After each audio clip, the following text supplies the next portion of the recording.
Hello. I would like to welcome you to Storytime. It's a little bit foggy out this morning, which means it's a perfect morning for my new book. It's called Creepy Pair of Underwear. And it's by Aaron Reynolds with pictures by Peter Brown. And I want to thank the North Bend Public Library very, very much for letting me borrow this book. Creepy pair of underwear. If you've got someone you'd like to bring in here for this, you can go get them. We'll wait. But don't make me wait too long.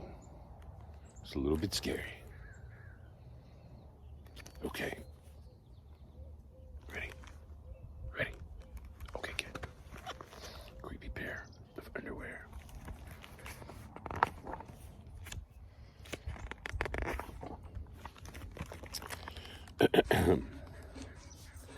Jasper Rabbit needed new underwear.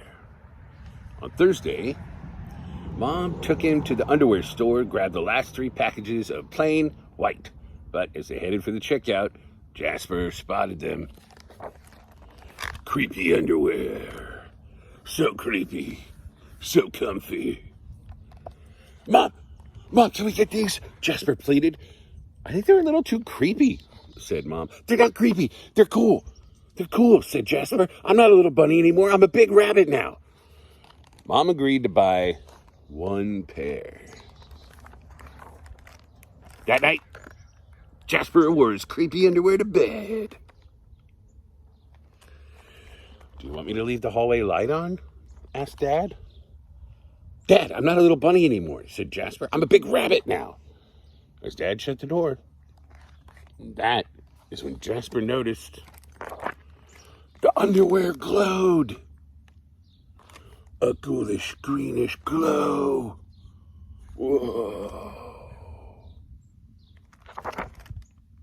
He closed his eyes. He pulled up the covers. He buried his face in his pillow, but it didn't help. He could still see that ghoulish, greenish glow. Jasper leaped out of bed and put on a pair of plain white.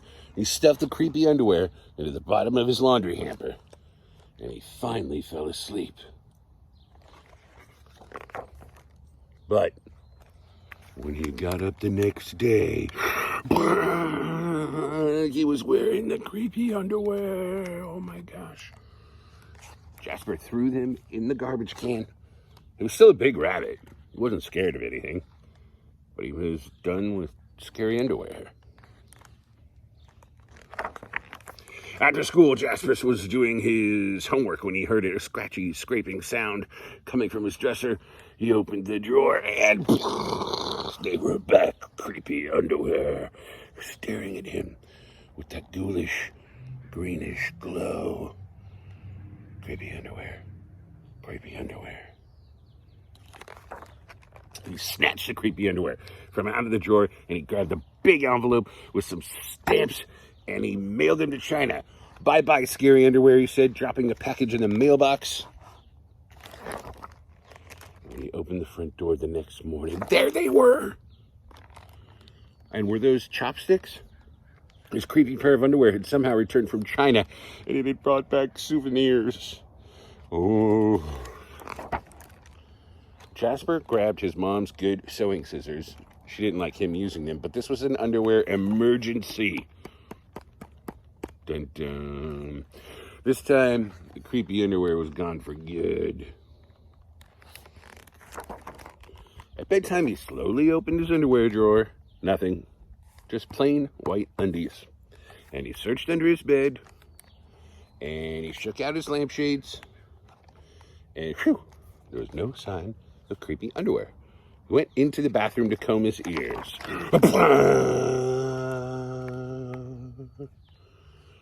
They were back. What's the matter with you? His mom asked. You're so jittery lately. Nothing, He hoped a grown rabbit couldn't be terrified of his underpants. He seized the underwear. He snagged a shovel from the garage and he rode. And he didn't stop pedaling until he reached Creekhanger Hill. Up there, I think. He pedaled all the way. Jasper began to dig. And he dug until his hole was dark and deep and 100% underwear proof. And then he dropped the underwear in, and they gleamed from the very bottom, that ghoulish, greenish glow. But not for long. When he got home, Jasper crept up to his dresser. Couldn't be in there, there's no way, right? And he reached for the handle. He peeked in, nothing, just plain white. He smiled and turned out the light.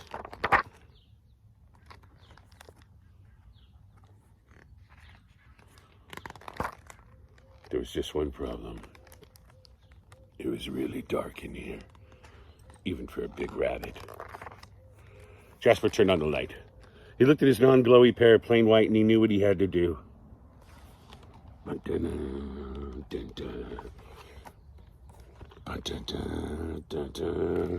That creepy underwear. Well, it was a little muddy, but they still filled the room with that gentle greenish glow.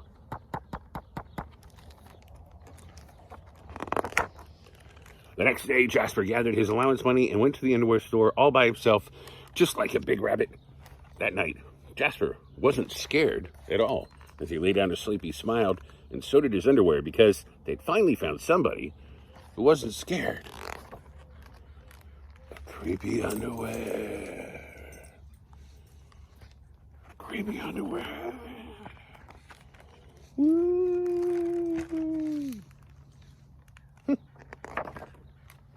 That was a really good creepy book. I never read about creepy underwear before. Wow. Well, hey, I wanted to tell you something that they used to have when I was a kid called summer reading programs, and they have them now too, and you can join them. They're the best thing ever.